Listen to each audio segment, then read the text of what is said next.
fact that Sven Goran Eriksson, the well-known manager of UK for many years, is actually in Thailand for 2 months for BEC Tero Sasana. Now, what does that mean? It means that if it doesn't happen this year, which is impossible, but next year, I reckon he's really going to try and win the big league here. So we're going to have an interview with Sven now. I hope you enjoy.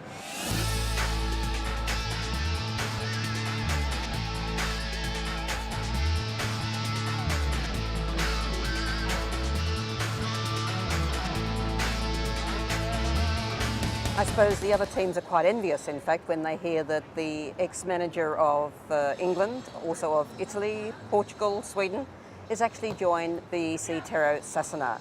Sven Goran Eriksson, thanks for joining us on the program. It's a pleasure. Now, you know that all the countries you've been in, the climate's not quite been the same. No, a bit warmer. Here it's a bit warmer. Uh-huh. I've been in Mexico, of course, and quite warm there as well. But I like it. It's Good. beautiful. So far, so good. So far, so good. Uh-huh. You're out here for 2 months. Yep. Maybe just to start, is it? I don't know. We have talked about 2 months, and if they like me and if I like it, who knows? But we have not discussed that. So let's do the 2 months and then we'll see. We'll see it then.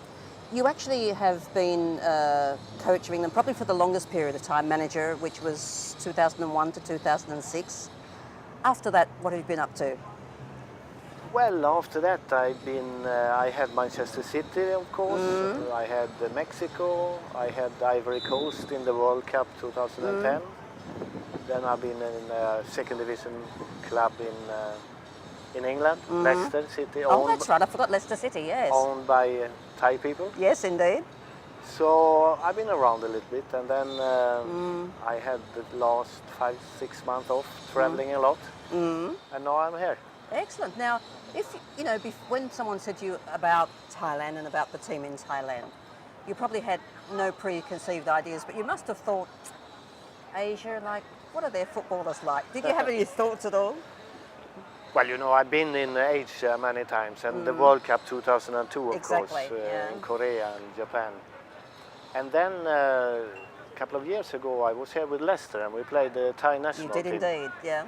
So I knew a little bit about it, but of course, in a couple of months, I will know much more about the football in Thailand. So you came here thinking, what? Did you come here, you obviously saw the DVDs, so you had an understanding then of BEC Tero Sasana, who the players were.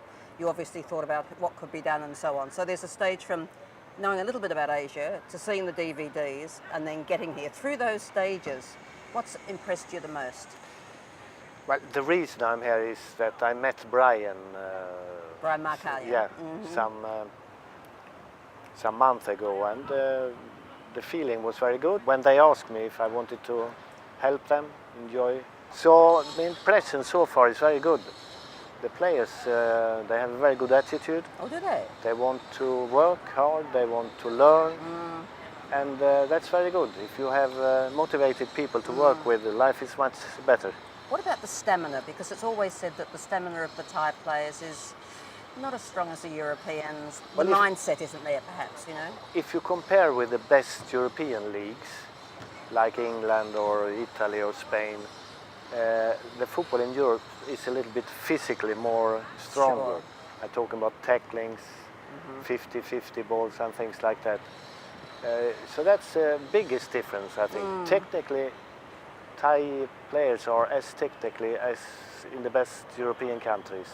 They are quick, they can run, and as I said, the attitude, the work attitude is very, very good. Now, of course, there's a mixture in the BEC Tero Sasana team of both some foreigners and also some Thais. How do they work together, or is that something else you need to focus on? No, I think that's very common in football today around the world. So there's no one team, is there, that's got all the same nationality in the one team? Very, very seldom you will find that. So I don't think that's a problem. Sometimes the language takes time to learn. For Europeans to come here to learn an Asian language is not easy. But the football language is okay, so I can't see that as a problem, no.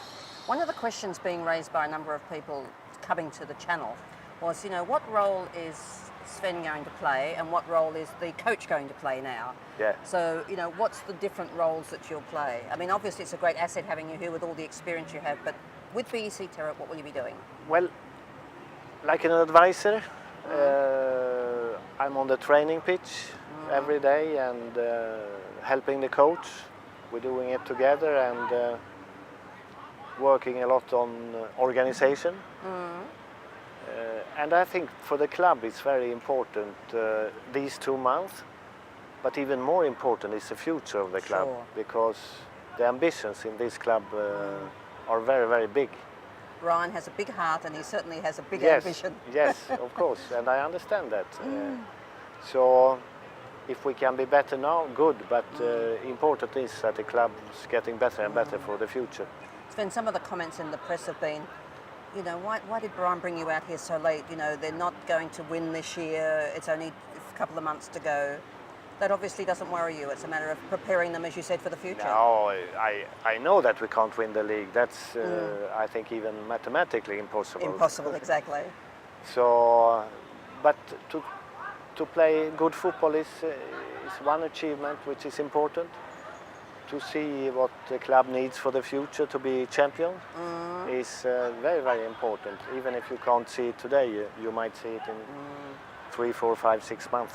So will you be also giving recommendation on if Brian wants to buy players in, what players should come? I mean, you'll look at the players and you'll be saying, well, Yeah. he shouldn't be in this position, he should be in this position. I will give you advice, but they have Robert, who is Yes, right. the sport director or the VD of the club, and he's very, very, very good at that. And his knowledge about football in Asia is huge. He's been there for many, many years. So I'm not going to interfere there, but some advice I can always give, of course. Well, they say you put many heads together, you're going to get a better result, don't they? Of course, you're right. What about you've been to Thailand before, as you said, but your impressions on coming back after a few years? What's your feeling? Thailand is a very nice country. The people accept the foreigners and they are very kind to them. The country is the weather, the food, the people, very nice. The traffic is awful in this city, but anyhow, you can't do very much about that. Yeah. But no, I like it. I like it very much. So you might even see yourself in time coming back? Yeah, I will Sure. come back to Thailand for sure. Yeah, get away from the cold weather. Yeah. Where is home now for you? Well, I'm like a gypsy since Many years. since many, many years. Moving after 2 years, after 3, 4 years. Right. And I've been around the world, so home, probably it's Sweden. I have a place there, and I'm still Swedish. That's so, right, exactly. So that's probably my home. Well, as you know, there's a very large Swedish community in Hua Hin Cha Am, which is the beaches south of Thailand. Yeah, I know. You've been down? No, I haven't been down, but I know that a lot of people retiring in Thailand.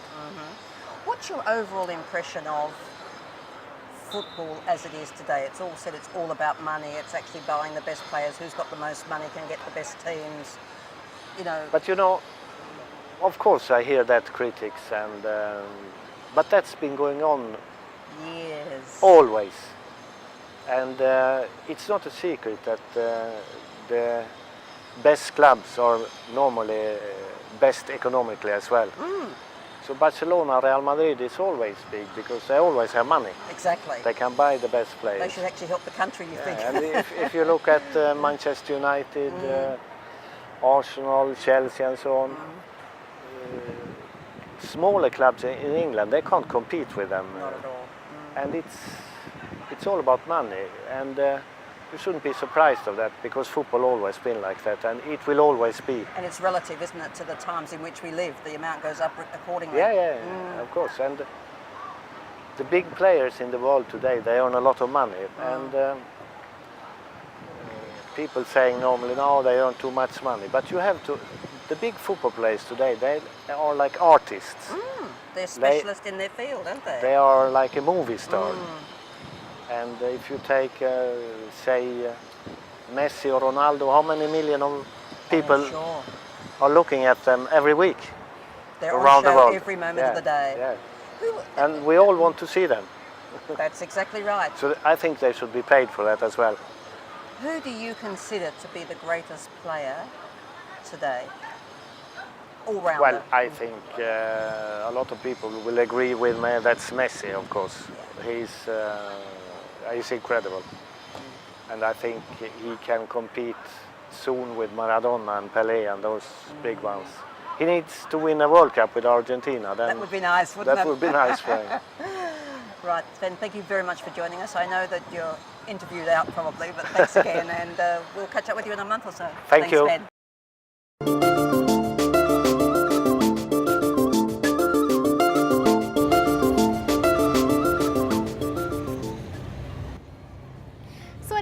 Welcome to the Thai Way, and I'm Pon Jakobsen. Only a few percentage of the expats in Thailand are Buddhists, so I thought, maybe I should share with you guys how to behave around Buddhist monks this episode. Furthermore, when going to religious places like temple or wat in Thai, people usually dress politely. People usually wear shirts with long sleeves, long trousers, or long skirts. Things like shorts, tank tops, or things that are short are considered improper wear. So when you go to the temple, dress more or less like me. So now you know, hopefully you gain more understanding of how to behave around Buddhist monks next time you see them. And that's it for the Thai Way today. I'm Pon Jakobsen. สวัสดีค่ะ